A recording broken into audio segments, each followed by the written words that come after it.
Neat ಪರೀಕ್ಷೆ ರದ್ದು ಮಾಡಿ ರಾಜ್ಯ ಮಟ್ಟದ ಸಿಇಟಿ ಪರೀಕ್ಷೆ ವ್ಯವಸ್ಥೆಯನ್ನೇ ಜಾರಿಗೆ ತರಬೇಕು ಮತ್ತು ನೀಟ್ ಪರೀಕ್ಷೆಗೆ ಸಂಬಂಧಿಸಿದಂತೆ ವಿದ್ಯಾರ್ಥಿಗಳ ಆತ್ಮಹತ್ಯೆಗೆ ಕಾರಣವಾದ ಕೇಂದ್ರ ಶಿಕ್ಷಣ ಸಚಿವ ಧರ್ಮೇಂದ್ರ ಪ್ರಸಾದ್ ಅವರನ್ನ ಸಚಿವ ಸ್ಥಾನದಿಂದ ವಜಾ ಮಾಡುವಂತೆ ಆಗ್ರಹಿಸಿ ಇಂದು ಶಿವಮೊಗ್ಗ ನಗರ ಯುವ ಕಾಂಗ್ರೆಸ್ ವತಿಯಿಂದ ಜಿಲ್ಲಾ ಕಾಂಗ್ರೆಸ್ ಕಚೇರಿಯಿಂದ ಗೋಪಿ ವೃತ್ತದವರೆಗೆ ಪ್ರತಿಭಟನಾ ಮೆರವಣಿಗೆ ನಡೆಸಿದರು. ನೀಟ್ ಪರೀಕ್ಷೆಯನ್ನ ಪಾರದರ್ಶಕವಾಗಿ ನಡೆಯದಂತೆ ಮಾಡಿ ಪ್ರಶ್ನೆ ಪತ್ರಿಕೆಯ ಸೋರಿಕೆಯನ್ನ ತಡೆಯಲಾಗದೆ ಮರುಪರೀಕ್ಷೆ ನಡೆಸಿ ಸುಮಾರು 21 ವಿದ್ಯಾರ್ಥಿಗಳ ಆತ್ಮಹತ್ಯೆಗೆ ಕಾರಣವಾದ ಕೇಂದ್ರ ಶಿಕ್ಷಣ ಸಚಿವ ಧರ್ಮೇಂದ್ರ ಪ್ರಧಾನ್ ಅವರನ್ನ ಕೂಡಲೇ ಸಚಿವ ಸ್ಥಾನದಿಂದ ವಜಾಗೊಳಿಸಬೇಕು ಹಾಗೂ ಹಿಂದಿನಂತೆ ಸಿಇಟಿ ಪರೀಕ್ಷೆಯನ್ನೇ ಮುಂದುವರಿಸಬೇಕೆಂದು ಪ್ರತಿಭಟನಾಕಾರರು ರಾಷ್ಟ್ರಪತಿಗಳಿಗೆ ಮನವಿ ಮಾಡಿದರು.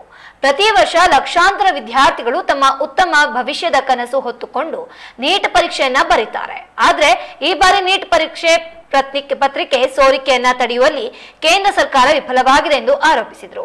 ದೇಶದಾದ್ಯಂತ ನೀಟ್ ಪರೀಕ್ಷೆಯನ್ನ ರದ್ದುಗೊಳಿಸಿ ರಾಜ್ಯಗಳಿಗೆ ತಮ್ಮದೇ ಆದ ಸಿಇಟಿ ಮೂಲಕ ವೈದ್ಯಕೀಯ ಪ್ರವೇಶಾತಿ ನಡೆಸುವ ಅವಕಾಶ ಮಾಡಿಕೊಡಬೇಕು. ಪರೀಕ್ಷಾ ಅಕ್ರಮಗಳ ಬಗ್ಗೆ ಸಂಪೂರ್ಣ ಪಾರದರ್ಶಕ ಹಾಗೂ ಸ್ವತಂತ್ರ ತನಿಖೆ ನಡೆಸಬೇಕು. ಕೂಡಲೇ ಕೇಂದ್ರ ಶಿಕ್ಷಣ ಸಚಿವರನ್ನ ಸಚಿವ ಸ್ಥಾನದಿಂದ ವಜಾಗೊಳಿಸದೇ ಇದ್ದಲ್ಲಿ ಯುವ ಕಾಂಗ್ರೆಸ್ ಪ್ರತಿಭಟನೆಯನ್ನ ತೀವ್ರಗೊಳಿಸುವುದಾಗಿ ಎಚ್ಚರಿಕೆ ನೀಡಿದರು.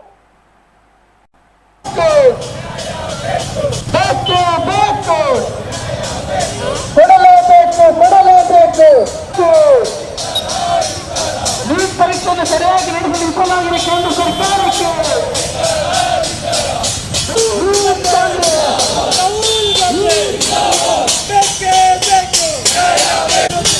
ಕೇಂದ್ರ ಸರ್ಕಾರಕ್ಕೆ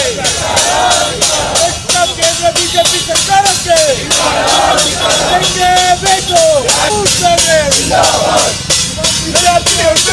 ಸರ್ಕಾರಕ್ಕೆ ವಜಾಗೊಳಿಸಿ ವಜಾಗೊಳಿಸಿ ನರೇಂದ್ರ ಮೋದಿಗೆ ಬಿಜೆಪಿ ಸರ್ಕಾರಕ್ಕೆ ಶಿಕ್ಷಣ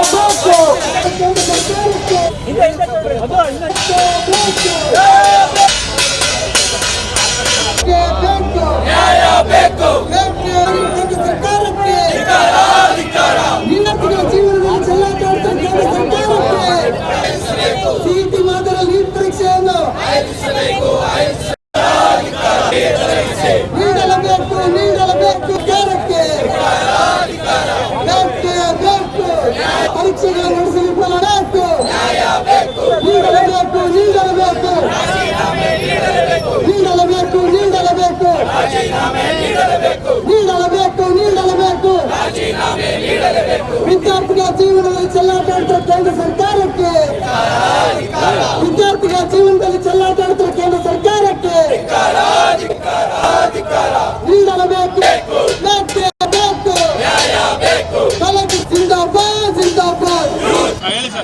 ಇವತ್ತು ಶಿವಮೊಗ್ಗ ಜಿಲ್ಲಾ ಯುವ ಕಾಂಗ್ರೆಸ್ ವತಿಯಿಂದ ನೀಟ್ ಪ್ರತಿಭಟನೆಯನ್ನು ಆಗಲೇ 2ನೇ ಸರಿ 3ನೇ ಸರಿ ಮಾಡ್ತಾ ಇದ್ದೀವಿ. ಯಾಕಂತಂದರೆ ಇನ್ನು ನೀಟ್ ಪರೀಕ್ಷೆಯಲ್ಲಿ ಅಕ್ರಮ ಕೈಗೊಂಡ್ರೂ ಅದ್ರದ್ದು ಕೇಂದ್ರ ಸರ್ಕಾರದ ವಿಫಲದಿಂದ ಆದ್ರೂ ಕೇಂದ್ರ ಸಚಿವರನ್ನು ಇನ್ನೂ ವಜಾಗೊಳಿಸಿಲ್ಲ. ಹಾಗೆ ನಮಗೆ ನೀಟ್ ಪರೀಕ್ಷೆ ನಮ್ಮ ಕರ್ನಾಟಕದ ವಿದ್ಯಾರ್ಥಿಗಳಿಗೆ ಬೇಡ. ನೀಟ್ ಪರೀಕ್ಷೆ ಬದಲು ಸಿಇಟಿ ಪರೀಕ್ಷೆ ಮುಂಚೆ ಏನಿತ್ತು ಅದನ್ನೇ ತೊಗೊಂಬರ್ಬೇಕು. ನೀಟ್ನ ವಜಾಗೊಳಿಸಬೇಕು. ಹಾಗೆ ಕೇಂದ್ರ ಸಚಿವರು ಧರ್ಮೇಂದ್ರ ಪ್ರಧಾನ್ ಅವರಿಗೆ ವಜಾಗೊಳಿಸಬೇಕು ಅಂತೇಳಿ, ಹಾಗೆ 21 ಜನ ಏನು ವಿದ್ಯಾರ್ಥಿಗಳು ತೀರ್ಕೊಂಡಿದ್ದಾರೆ ಮೃತ ಕುಟುಂಬಕ್ಕೆ ಸಾಂತ್ವನ ಹೇಳಬೇಕು ಕೇಂದ್ರ ಸರ್ಕಾರದಿಂದ. ಹಾಗೆ ಅವರಿಗೆ ಸ್ವಲ್ಪ ಹಣ ಕೊಟ್ಟು ಅವರ ಕುಟುಂಬಕ್ಕೆ ಸಹಾಯ ಮಾಡಬೇಕು ಅಂತೇಳಿ ಇವತ್ತು ಶಿವಮೊಗ್ಗ ಜಿಲ್ಲಾ ಯುವ ಕಾಂಗ್ರೆಸ್ ವತಿಯಿಂದ ಕೇಳ್ಕೊತಾ ಇದ್ದೀವಿ. ಅವರು ಇನ್ನೂ ಮುಂದಿನ ದಿನಗಳಲ್ಲಿ ಮಾಡಿಲ್ಲ ಅಂದರೆ ಇನ್ನೂ ದೊಡ್ಡ ಉಗ್ರ ಹೋರಾಟನ ಮಾಡ್ತೀವಿ ಅಂತೇಳಿ ಈ ಮುಖಾಂತರ ಎಚ್ಚರಿಸ್ತಾ ಇದ್ದೀವಿ. ಇವತ್ತು ನಾವು ಕೇಂದ್ರ ಸಚಿವರಾದಂಥ ಧರ್ಮೇಂದ್ರ ಪ್ರಧಾನ್ ಅವರ ಒಂದು ಆಕೃತಿನ ಸುಡೋ ಮುಖಾಂತರ ನಾವು ನಮ್ಮ ಆಕ್ರೋಶನ ಹೊರಹಾಕ್ತಾ ಇದ್ದೀವಿ. ಇದು ಇಷ್ಟಕ್ಕೆ ನಿಲ್ಲಲ್ಲ. ಇವರು ಆದಷ್ಟು ಬೇಗ ಅವರ ರಾಜೀನಾಮೆನ ಪಡೆದು ಸರಿ ಮಾಡಿಲ್ಲ ಅಂತಂದರೆ ಇನ್ನೂ ಮುಂದಿನ ದಿನಗಳಲ್ಲಿ ಇನ್ನೂ ದೊಡ್ಡ ಹೋರಾಟನ ನಾವು ಮಾಡ್ತೀವಿ ಅಂತ ಹೇಳಕ್ಕೆ ಇಷ್ಟ. ಸೋರಿಕೆ ಬಗ್ಗೆ ತುಟಿ ಬಿಚ್ಚದಂಥ ಕೇಂದ್ರ ಶಿಕ್ಷಣ ಸಚಿವರಾದಂಥ ಧರ್ಮೇಂದ್ರ ಪ್ರಧಾನ್ ಅವರು ಮರು ಪರೀಕ್ಷೆಯನ್ನು ಮಾಡಿ 17 ಜನ ವಿದ್ಯಾರ್ಥಿಗಳ ಸಾವಿಗೆ ಕಾರಣರಾಗಿದ್ದಾರೆ. ಅಷ್ಟೇ ಅಲ್ಲದೆ ನೀಟ್ ಪತ್ರಿಕೆ 21 ಲಕ್ಷ ಜನ ವಿದ್ಯಾರ್ಥಿಗಳು ಬಾಳಲ್ಲಿ ಚೆಲ್ಲಾಟಾಡುವಂಥ ಕೆಲಸ ಮಾಡಿದ್ದಾರೆ. ಇದರಿಂದ ಕೇಂದ್ರ ಶಿಕ್ಷಣ ಸಚಿವರಾದಂಥ ಧರ್ಮೇಂದ್ರ ಪ್ರಧಾನ್ ಅವರು ವಿದ್ಯಾರ್ಥಿಗಳ ಬಾಳಲ್ಲಿ ಬದುಕಿದ್ದು ಸತ್ತಂತೆ ಅಂತ ಹೇಳ್ಬಿಟ್ಟು ಇವತ್ತು ಅವರ ಆಕೃತಿಯನ್ನ ಇದು ಮಾಡಿಬಿಟ್ಟು ಸುಡುವಂಥ ಕೆಲಸವನ್ನ ಮಾಡಿದ್ದೀವಿ. ಮುಂದಿನ ದಿನಗಳಲ್ಲಿ ನೀಟ್ ಬಗ್ಗೆ ತುಂಬಾ ಹೋರಾಟಗಳನ್ನ ಮಾಡಿದ್ದೀವಿ. ಇದ್ರ ಬಗ್ಗೆ ಎಷ್ಟೆತ್ಕೊಳ್ಳಿಲ್ಲ ಅಂತ ಹೇಳಿದ್ರೆ ಮುಂದಿನ ದಿನಗಳಲ್ಲಿ ಉಗ್ರ ಹೋರಾಟ ಮಾಡಲಿಕ್ಕೆ ಶಿವಮೊಗ್ಗ ಜಿಲ್ಲಾ ಯೂತ್ ಕಾಂಗ್ರೆಸ್ ರೆಡಿ ಇದೆ ಅಂತ ಈ ಮೂಲಕ ಹೇಳಕ್ ಇಷ್ಟಪಡ್ತೀನಿ. ನಿಮ್ಮ ಹೆಸರು ಹೇಳಿ. ಚರಣ್ ಶೆಟ್ಟಿ, ಯೂತ್ ಕಾಂಗ್ರೆಸ್ ನಗರಾಧ್ಯಕ್ಷ.